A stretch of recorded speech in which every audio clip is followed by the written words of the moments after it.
Breaking Mzansi Insider reports.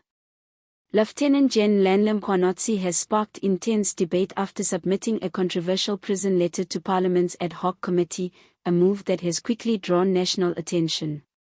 The letter, reportedly written by a former cellmate of alleged underworld figure Vusimusi, Matlala, makes bold claims linking Matlala to some of South Africa's most powerful political figures. Among those named are President Cyril Ramaphosa, Police Minister Senzo Mchunu, and Sports Minister Gayton McKenzie. Although the allegations remain unverified, their presence in a formal parliamentary setting has amplified their impact significantly. The main issue surrounding the letter is credibility. Coming from a prison source with no confirmed identity and no supporting evidence, the claims are difficult to substantiate. There are no documents, financial records, or independent testimonies backing the accusations, which places the letter firmly in the realm of hearsay for now.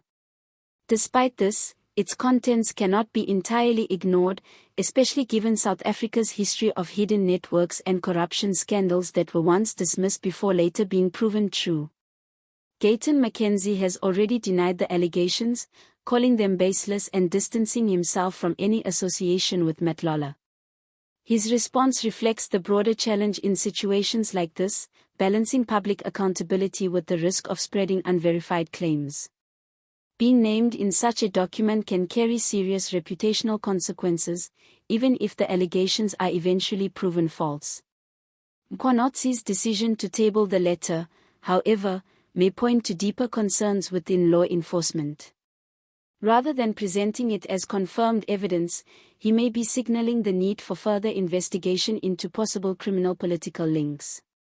By placing it before Parliament, he ensures that the matter is formally noted and potentially acted upon, shifting the responsibility to oversight structures.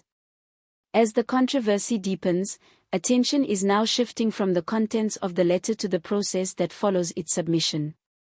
Parliament's ad hoc committee is not a court of law, but it does carry the authority to recommend further investigations. This means the real weight of the letter will depend on whether lawmakers treat it as a serious lead or dismiss it as unreliable hearsay.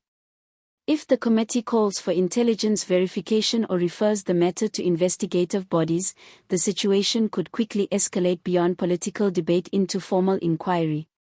Another critical factor is how other individuals named in the letter respond. So far, Gayton McKenzie has firmly denied the claims, but silence or delayed reactions from others could fuel speculation. In South Africa's political environment, perception often moves faster than proof. Even unverified allegations can shape public opinion, especially when they involve high-ranking officials and known underworld figures. This creates a delicate balance between transparency and the risk of amplifying potentially false information. There is also a broader concern about the use of unverified sources in official platforms.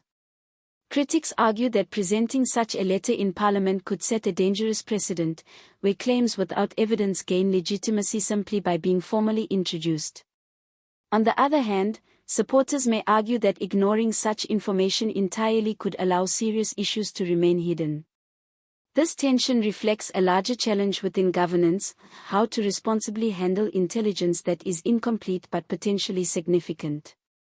At the same time, the situation brings renewed focus to Vusimusi, Matlala himself. Long associated with allegations of underworld activity, Matlala's name continuing to surface in high-level discussions suggests that authorities may still be grappling with the full extent of his alleged network. As the story enters a more critical phase, the focus now turns to accountability and consequences. If the allegations in the letter are taken seriously enough to trigger formal investigations, the implications could be far-reaching.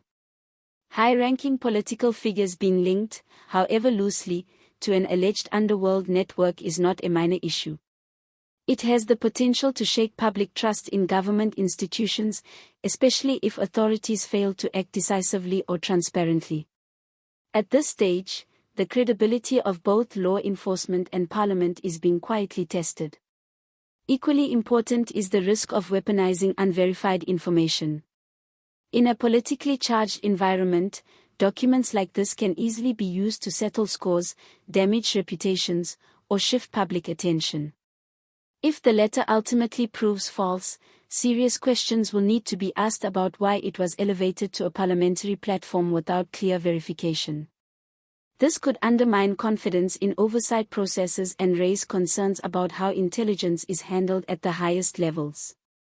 On the other hand, if even a portion of the claims is substantiated, it would signal something far more serious, a possible intersection between political power and criminal networks that demands urgent intervention.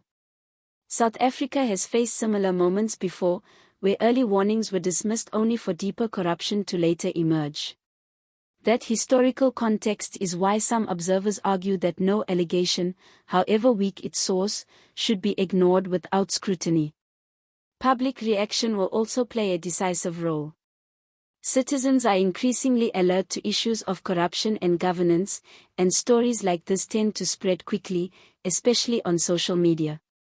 The danger lies in conclusions being drawn before facts are established.